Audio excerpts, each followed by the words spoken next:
Eu saúdo a todos com a paz de Jesus. Amém? Eu quero que você abra a Bíblia na carta de Tiago. Tiago, capítulo de número 4. Nós vamos ler o versículo 13, o 14 e o 15. Somente. Tiago, capítulo 4, versículo 13 a seguir.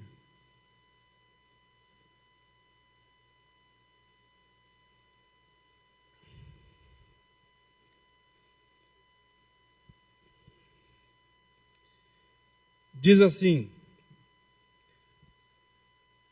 ouçam agora, vocês que dizem, hoje ou amanhã iremos para esta ou aquela cidade, passaremos um ano ali, faremos negócios e ganharemos dinheiro. Vocês nem sabem o que lhes acontecerá amanhã. Que é a sua vida? Vocês são como a neblina, que aparece por um pouco de tempo e depois se dissipa, desaparece, acaba. Ao invés disso, deveriam dizer, se o Senhor quiser, viveremos e faremos isto ou aquilo. Feche os seus olhos mais uma vez. Pai, nós temos lido a tua bendita palavra. Ó Deus, e o desejo do nosso coração é que o Senhor fale conosco. Ajuda-nos, Deus, a ouvir a tua voz. Senhor, no nome que é sobre todo nome, o nome do teu Filho amado Jesus Cristo, nós nos submetemos ao Senhor nesse momento. Nós, Deus, te adoramos, Deus, no nome santo de Jesus. Bem, esse texto que nós lemos fala sobre a brevidade da vida. A vida é breve, a vida é passageira, a vida é transitória. Nós devemos refletir nisso. Mas muitas vezes nós vivemos numa correria desenfreada e não paramos para analisar as nossas próprias vidas. Nós não cogitamos nisso muitas vezes. Nós vivemos de maneira atropelada e não olhamos para aquilo que está acontecendo conosco. Porém, essa semana aconteceu uma tragédia que todos estão sabendo, com um avião da delegação da Chapecoense, e tinham jornalistas ali, e tinham também tripulantes, e aquele avião caiu indo para Medellín, na Colômbia, e 71 pessoas morreram, e 6 ficaram feridos. Lamentável situação. Creio que a maioria dos seres humanos colocam-se no lugar dessas pessoas, da família dessas pessoas. Nós sentimos a dor do outro ser humano quando acontece uma tragédia como essa.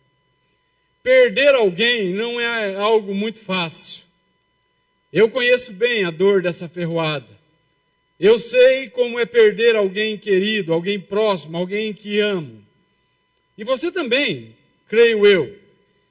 E eu fico pensando na dor desses familiares, na dor dos amigos, na dor daqueles que eram próximos aos jogadores, aos jornalistas, aos tripulantes.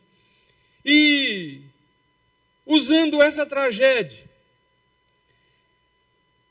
que nos faz refletir muito, que nos traz questionamentos, eu quero falar sobre alguns desses questionamentos nessa noite, e falando da brevidade da vida.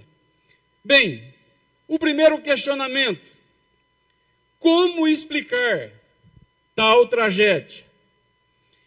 Se analisarmos a questão friamente, nós podemos dizer, acabou o combustível do avião, o avião caiu e as pessoas morreram.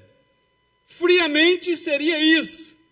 Mas se nós nos aprofundarmos e buscarmos entender o que realmente aconteceu, nós não encontraremos explicação plausível para essa questão aqui. Olha, quer ver um detalhe? Na classificação, eu vou voltar lá no jogo, na semifinal, quando a Chapecoense jogou e acabou empatando o jogo. Naquele jogo, o goleiro Danilo defendeu uma bola chutada dentro da pequena área, um verdadeiro milagre. E com essa defesa, ele classificou o time da Chapecoense para ir então para a final na Colômbia. Se aquela bola tivesse entrado, vamos colocar o se, né? Nós não gostamos muito de colocar se isso, se aquilo, né? Quando lá em casa começo a conversar nesse estilo de linguagem, eu começo a dizer assim, se meu pai fosse mulher, eu tinha 2 mães. E se minha mãe fosse homem, eu tinha 2 pais. Hoje quase que não está dando para falar isso mais, né? Na atual conjuntura. Mas olha, então, nós vemos que se aquela bola tivesse entrado, a Chapecoense não teria ido para a Colômbia. Isso nos faz ver que a vida, ela é circunstancial. Tem muita coisa que depende. Olha só, aquilo que foi uma grande vitória, acabou-se numa grande derrota. Aquela partida que eles ganharam, acabou culminando na perda de quase um time inteiro da Chapecoense. Então, nós temos que analisar isso. Com certeza, seria melhor ter perdido aquele jogo do que ter perdido o time inteiro. Eu estou entrando no se acontecesse isso. Muitas vezes, nós queremos explicação para as tragédias dessa vida, para os sofrimentos dessa vida, mas não conseguimos explicar o inexplicável. A questão é que todo dia, entenda uma coisa, todo dia acontecem coisas ruins com as pessoas. Isso pode ser comigo, pode ser contigo. Isso faz parte da vida, do cotidiano, da vida na face da terra. Então, pode acontecer com qualquer um. Um outro detalhe, olha só, muitas vezes nós reclamamos da vida. Muitas vezes nós reclamamos de algo que acontece conosco, de um atraso, de um esquecimento, sabe, de uma derrota. Nós reclamamos. Agora, preste atenção. Vejamos o caso daqueles que não embarcaram, não foram naquele avião por causa de problemas. Olha só, o atacante argentino, Alejandro Martinúcio, teve problemas no joelho na semana em que ele ia viajar para Medellín. E ele acabou sendo dispensado por causa desse problema que ele teve no joelho. Sorte? Não sei. Não posso afirmar. O goleiro, o terceiro goleiro, Marcelo Boeck, não viajou para a Colômbia tão somente porque ele foi dispensado por ser o dia do seu aniversário. Ele ficou, sabe, o técnico, o Caio Júnior, deixou ele ficar com a família, porque era dia do aniversário dele. Um outro, o volante Andrei Alba, foi impedido de viajar porque ele tinha sido retornado de um empréstimo que o Chapecoense tinha mandado ele para a Concórdia. Olha outra coisa. Veja o caso do filho, Matheus Saroli, filho do técnico da Chapecoense, o Caio Júnior. Ele não conseguiu entrar no avião porque esqueceu o passaporte e a carteira de identidade em casa. O camarada ficou a semana inteira apurrinhando o pai para que o pai levasse ele para a Colômbia. E o pai dizendo não. Quando o pai disse sim, vamos, ele vai e esquece a carteira de identidade e o passaporte. Está vendo que às vezes um esquecimento ajuda? Está vendo que às vezes burrice ajuda? Porque é muito burro o cara ir sem documento para um aeroporto. Então, quer dizer, que até a burrice coopera às vezes, nessa questão aqui. E o que dizer dos 6 tripulantes que se salvaram? Cara, O avião caiu. Como que salvam-se 6 pessoas? Aí alguns podem dizer, eram evangélicos, né? Por isso que se salvaram. Cara, se tem um negócio que eu tenho birra, é desse tipo de comentário. Quando o ônibus de Autônia pegou fogo, um casal de velhos, de idosos que estavam no ônibus, era evangélico. E acabaram se salvando, não morreram. E aí começaram um estardalhaço no Facebook, glorificando a Deus, porque os camaradas tiveram um livramento. Não, eu não tiro a questão que pode ter sido Deus. Agora, cara, eu não consigo ver um Deus assim, que salva um casal somente e deixa o resto pegando fogo, porque o casal era evangélico. Se eu sou Deus, primeiro que morre é evangélico. Se tiver em Cristo, né? Porque tem muitos evangélicos que não estão em Cristo. Mas o livramento, que é livramento maior, igual um dia um amigo meu me ligou e falou, Paulo do céu, o ônibus quase caiu na ponte do rio e graças a Deus teve um grande livramento e o ônibus não caiu e eu estava dentro. E eu disse para ele assim, mas você não é servo do Senhor? Você não tem certeza da sua salvação? Ele disse, tenho. Então, rapaz, livramento era se você tivesse caído e morrido. Era o maior livramento, nunca mais dor, nunca mais lágrimas.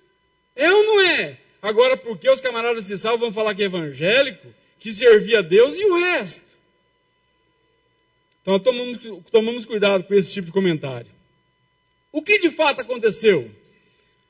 Simplesmente, a fundo, nós não sabemos. Agora, quer ver um detalhe? Tem muita gente que culpa Deus pela tragédia. Até essa semana, é claro, eu gosto dos comentários dele.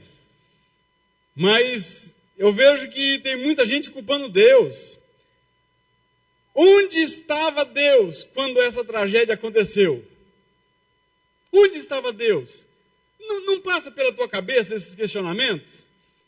Por que Deus não poupou, não salvou? Por que Deus, fez com que algo acontecesse, que o avião pousasse certo? Deus tem poder para isso.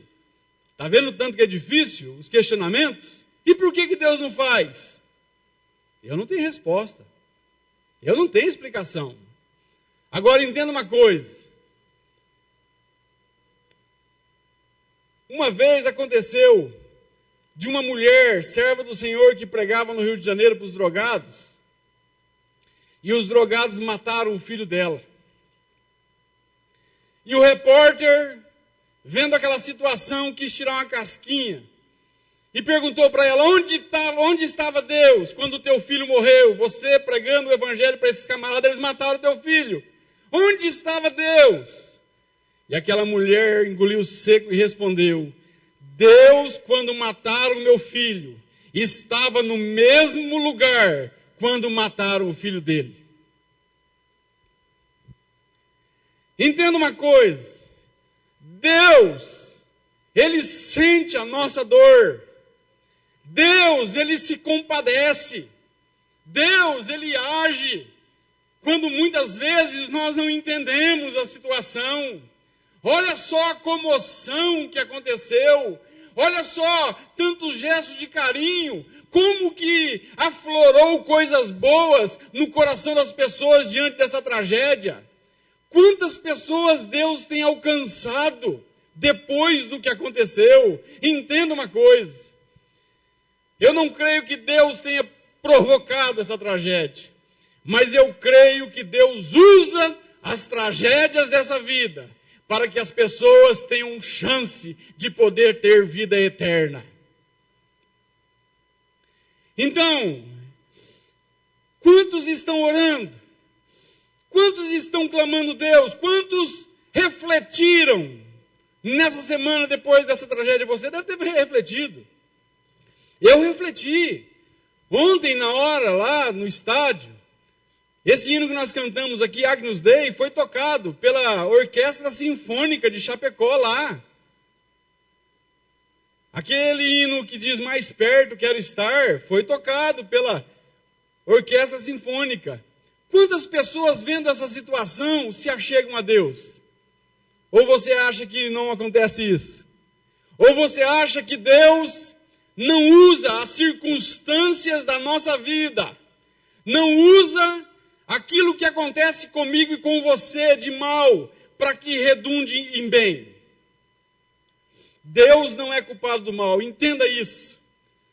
Deus jamais poderá ser culpado do mal. Porém, Deus é soberano. E quando nós dizemos que Deus é soberano, é que Deus não tem ninguém acima dele para dar explicação. Ele não precisa dar explicação para ninguém. Ele é Deus. Eu e você precisamos entender isso. E, nos submeter ao domínio desse Deus. A soberania dele. Entendendo que quem manda é ele. E ele usa essas circunstâncias para que vidas sejam alcançadas. Uma outra coisa. Deus, ele não olha como nós. Nós olhamos para uma tragédia dessa muitas vezes e nós olhamos tão somente terrenamente. Olhamos a dor das famílias. Olhamos os talentos que foram mortos junto com os jogadores. Olhamos para os sonhos que foram frustrados na vida daqueles jogadores e jornalistas e tripulantes. Mas Deus, ele olha com propósitos. Deus, ele vê muito além do que nós vemos, eu e você. Deus vê lá na frente. Deus sabe todas as coisas. Ele conhece cada um dos detalhes da nossa existência. E Deus está trabalhando. Eu e você, nós precisamos descansar no Senhor. E quando eu digo descansar no Senhor, não é dormir na igreja. É descansar na soberania de Deus. Deus, ele possui os seus atributos.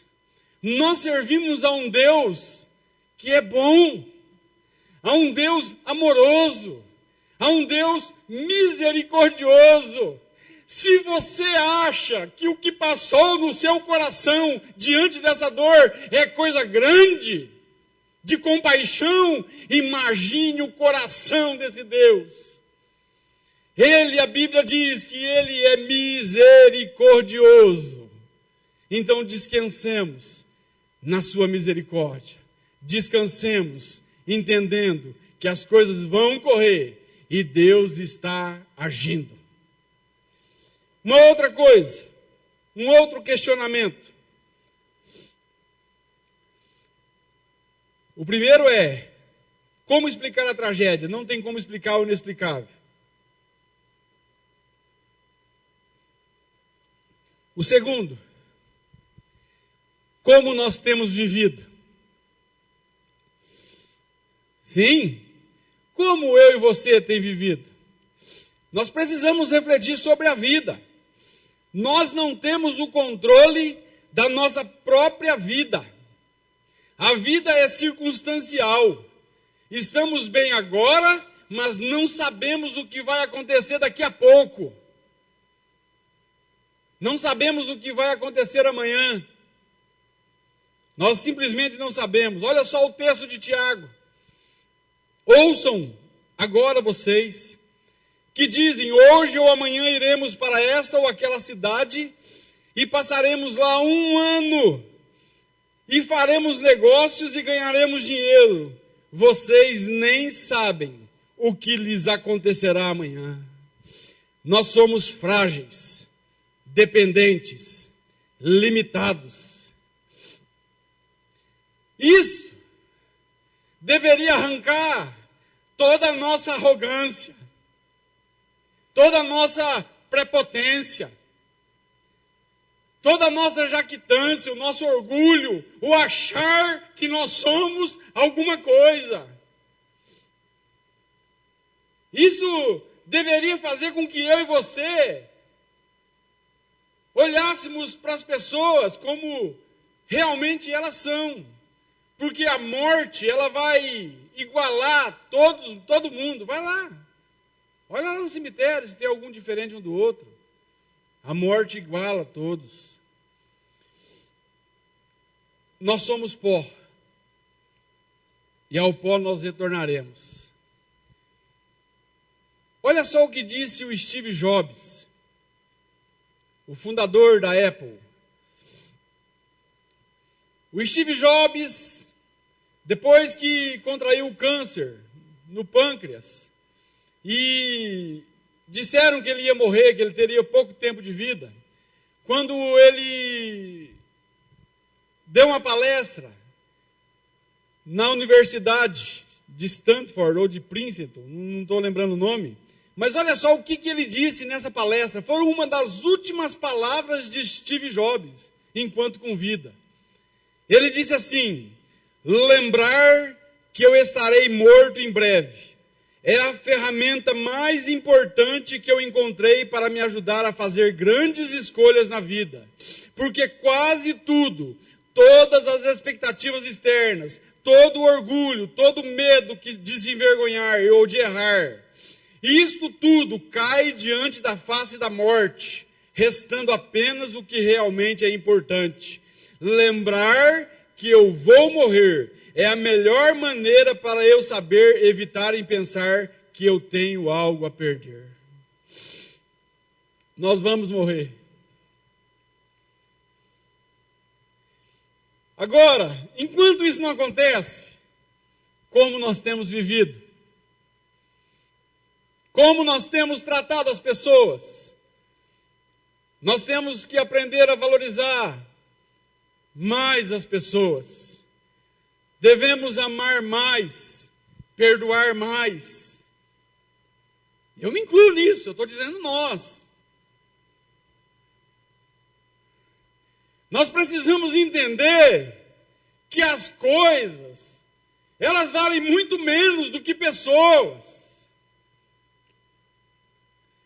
Que muitas vezes o que as pessoas desejam é a nossa presença, não é presentes. Será que nós temos valorizado a nossa família? Você, marido, você tem valorizado a tua esposa? Você tem amado ela? Você, esposa, tem valorizado o seu marido? Vai pensando aí. Tem sido submissa a ele? Tem cumprido o que as Escrituras dizem para você fazer? Nós, pais, será que nós temos valorizado de verdade os nossos filhos? Vocês, filhos, será que vocês têm valorizado o pai de vocês? Entenda uma coisa: amor e perdão é para se fazer enquanto há vida. Depois que morreu, não adianta pedir perdão num caixão, como muitas vezes eu vi. Não adianta dizer que você ama quando você está perto de um caixão. Isso precisa ser feito enquanto há vida. E o que nós temos feito? Como é que nós temos vivido? Como nós temos tratado as pessoas que se aproximam perto de nós? Até o poeta Renato Russo, ele escreveu e cantou: é preciso amar as pessoas como se não houvesse amanhã, porque na verdade não há. Olha aí, essa tragédia. Poderia ser comigo, poderia ser contigo, poderia ser um ente querido teu, uma pessoa que está perto. A gente vive como que se nunca fosse acontecer conosco. Parece que nós vivemos como se estivéssemos isentos disso. Mas quando a dor bate na nossa porta, aí ninguém vivencia no nosso lugar. É a dor que nós vivemos. Não tem como fugir.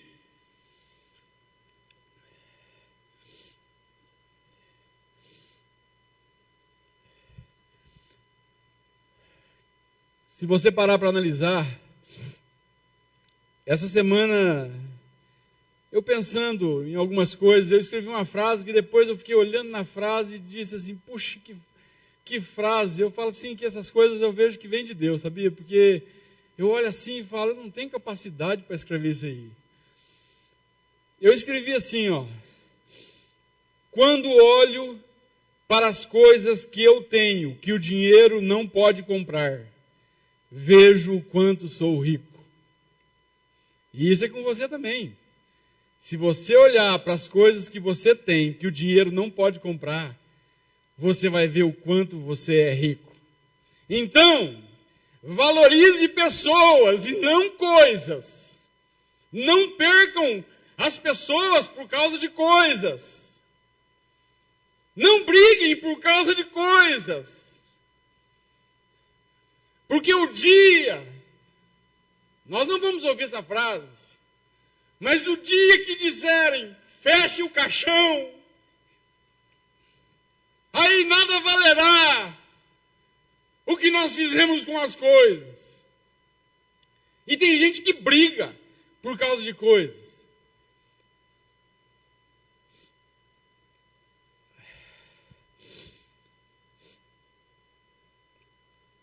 O que mais?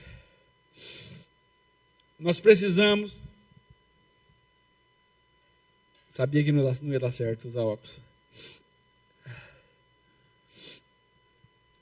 Olha, o que Deus espera de nós, dos seus filhos, numa tragédia como essa?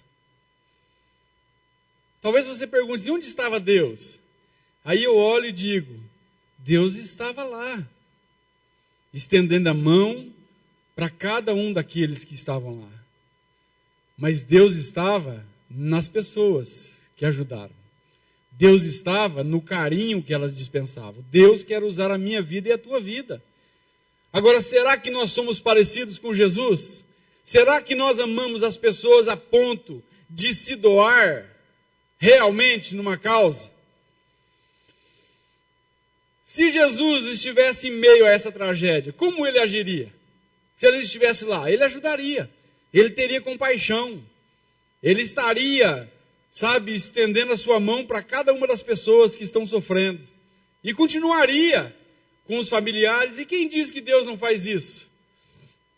E quem diz que Deus não age dessa forma? De muitas maneiras. Deus faz isso.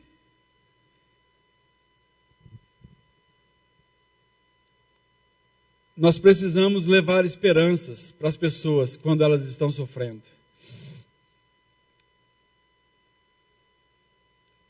Uma outra pergunta.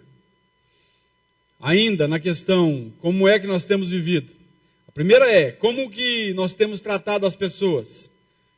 A segunda é, como é que nós temos tratado Deus? Qual tem sido o relacionamento que nós temos com Deus? Deus é nosso Pai ou é o gênio da lâmpada que o Juliano diz aqui? Deus é o nosso Deus ou é um feirante que nós vamos para pegar coisas que nós queremos e gostamos? Deus, ele é importante porque ele nos dá coisas ou porque ele é a razão da nossa vida? Que lugar Deus ocupa nas nossas vidas? Será que Deus realmente tem a primazia? Ele tem o primeiro lugar da minha vida? Ele tem o primeiro lugar da tua vida? Que valor que nós damos a Deus? Que valor que nós damos à presença de Deus? Às Sagradas Escrituras? O estar próximo a Deus? A oração? Que valor nós damos a isso? Que valor nós damos a Deus? Será que nós damos valor a Deus quando nós temos comunhão com os nossos irmãos? Também. Deus, entenda uma coisa, a gente pensa assim, eu tenho que servir a Deus, eu tenho que servir a Deus, eu tenho que servir a Deus, mas Deus, nós servimos a Deus quando servimos as pessoas.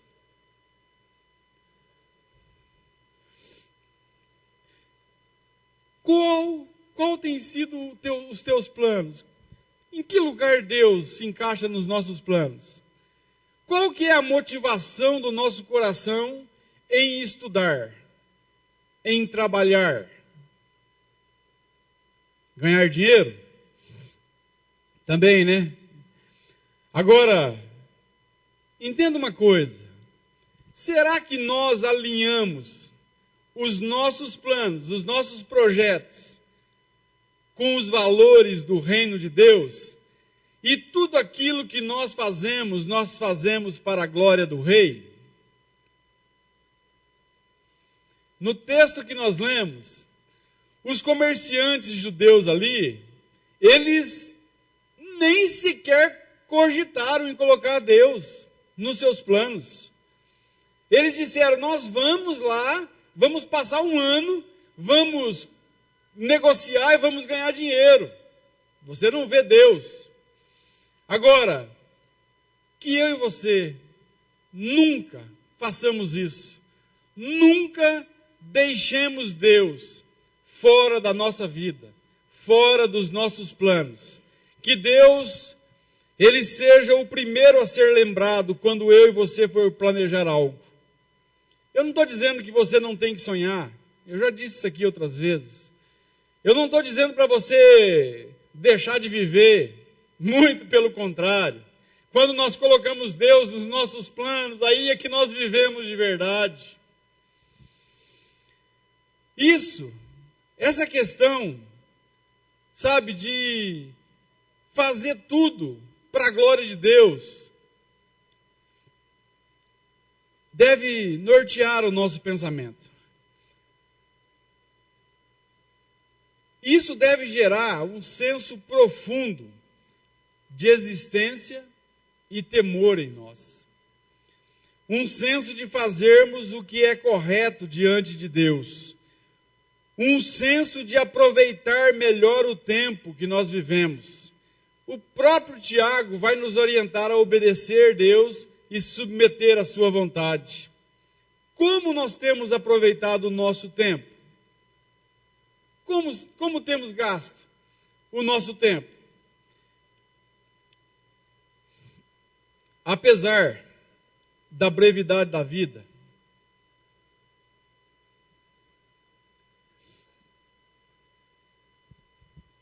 nós precisamos pautar a nossa vida no reino de Deus e viver como súditos do reino. 1 Coríntios 10, 31, nós já dissemos isso muitas vezes. Quer comais, quer bebais, quer façais qualquer outra coisa, fazei tudo para a glória de Deus. Então isso significa que toda a nossa vida deve convergir, preste atenção, deve convergir para um só propósito: Deus ser glorificado. É assim que nós estamos vivendo?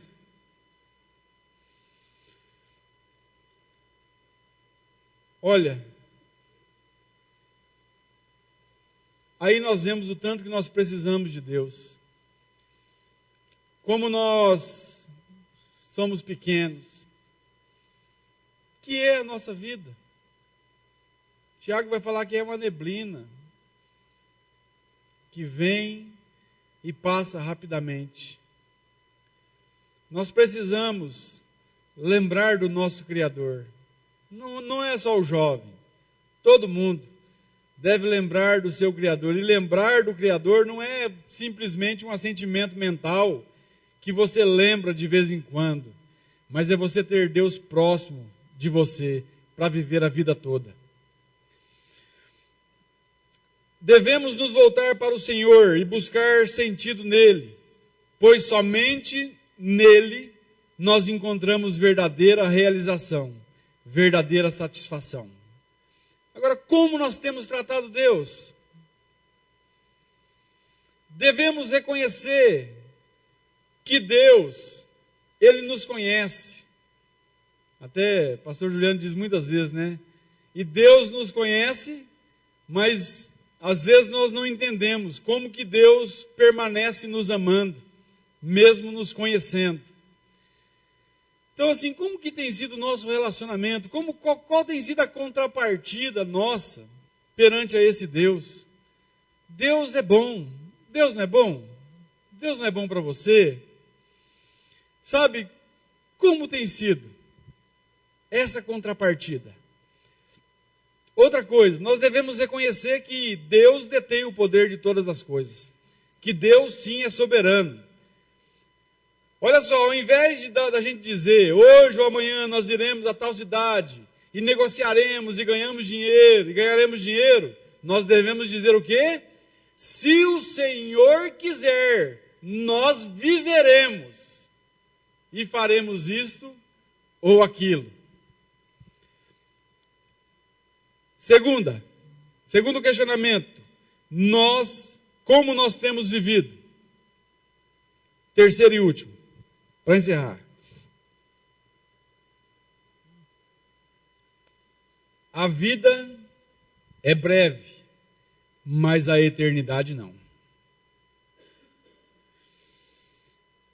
O que são 20, 50, 100 anos comparado com a eternidade?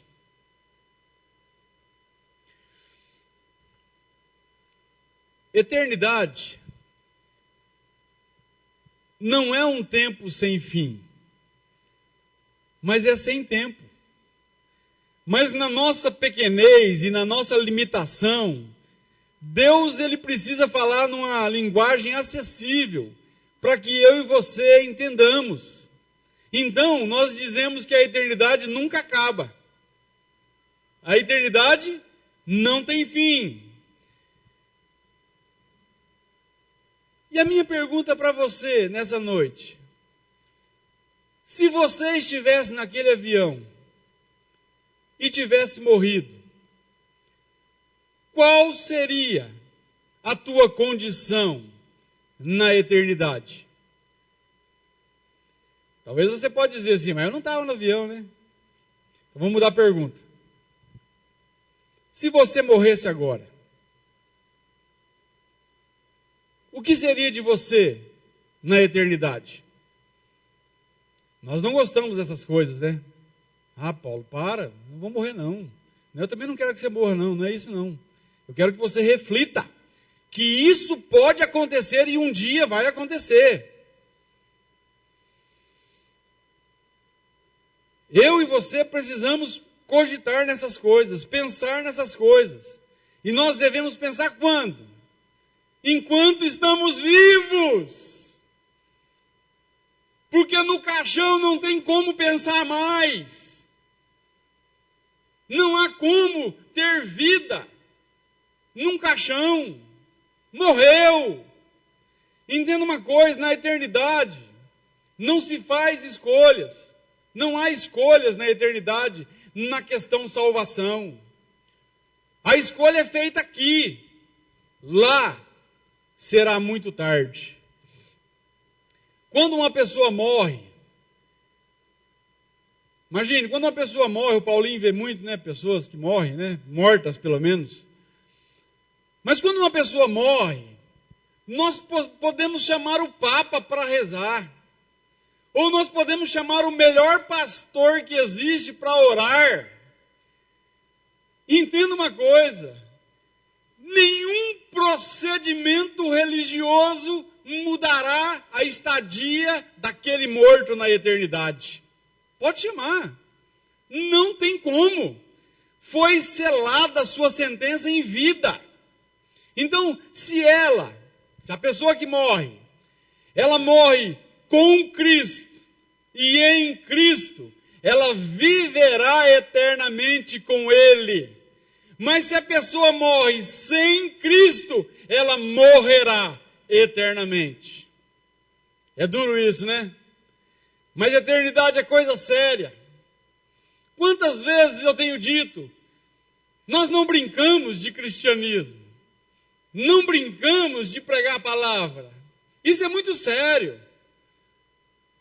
É uma das coisas que eu fico mais assim admirado, e muitas vezes dá vontade de fugir de pregar, porque eu não conheço o coração das pessoas. E eu não tenho capacidade, às vezes, para mostrar a grandeza desse Deus e a grandeza da eternidade, que muitos perderão. É duro isso.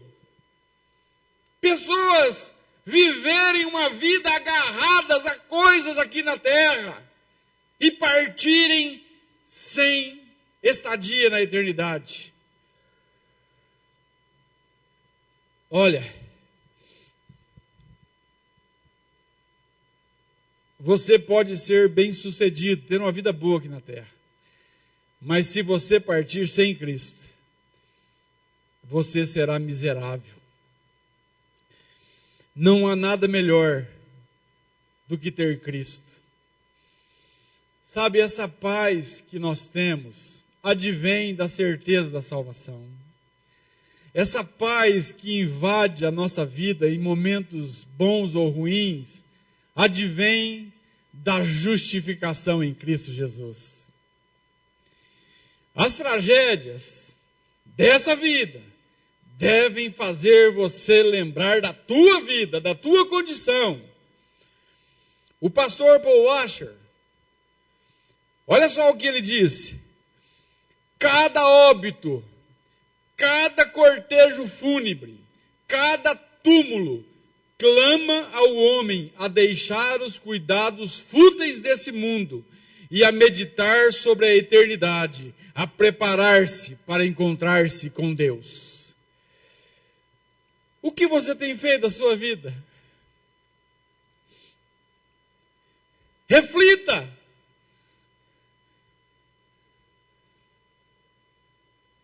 Olha só o que escreveu Gustavo Ensina. Aí você vai perguntar, quem que era esse camarada? Nada mais, nada menos do que o piloto do avião que carregava a Chapecoense. E foi até negligente. Muito da culpa foi dele.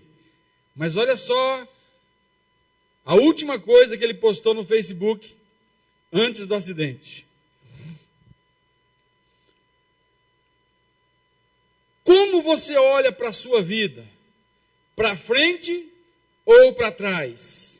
Que o Senhor te dê a graça para largar as coisas, até mesmo aquelas que consideras preciosas nessa vida, e te permitas olhar mais para diante, onde Cristo te espera para o encontro glorioso, que te abrirá as portas da eternidade. Olha só, cara.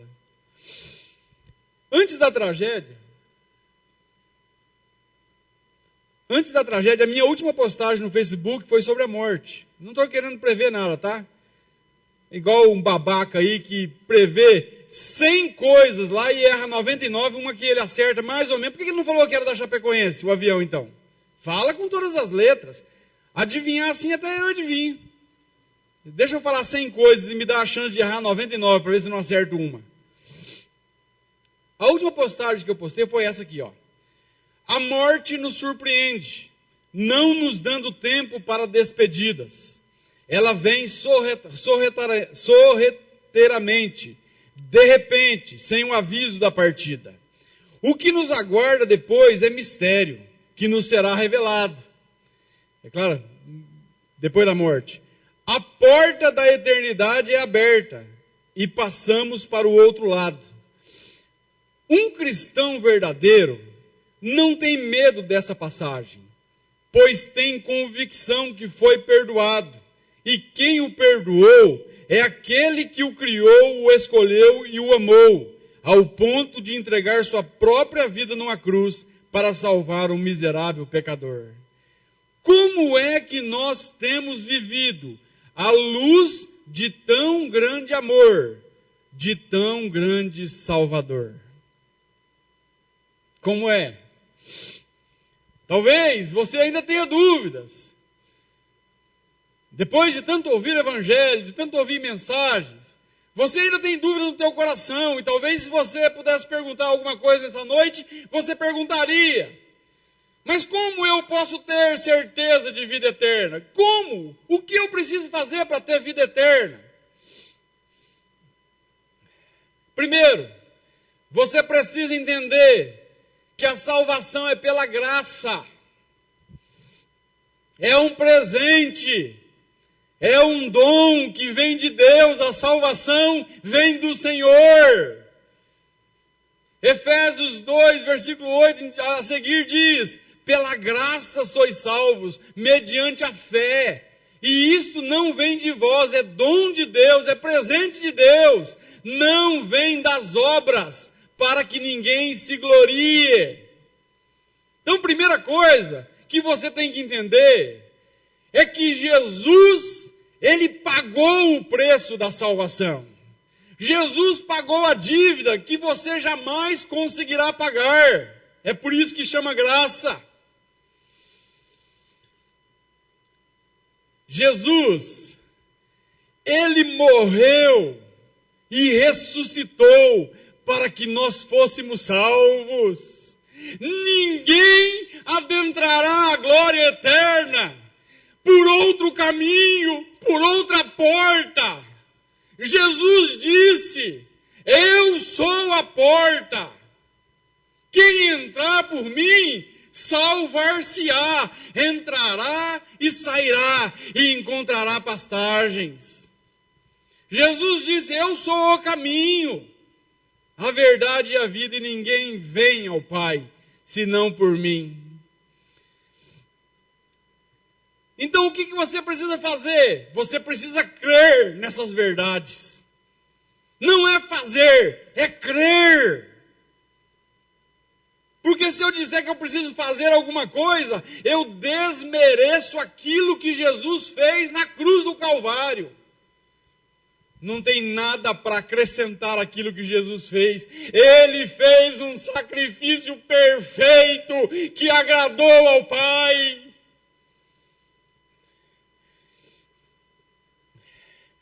Quando o carcereiro lá em Filipos, ele pergunta para Paulo e Silas: o que devo fazer para ser salvo? Paulo responde: crês no Senhor Jesus e será salvo.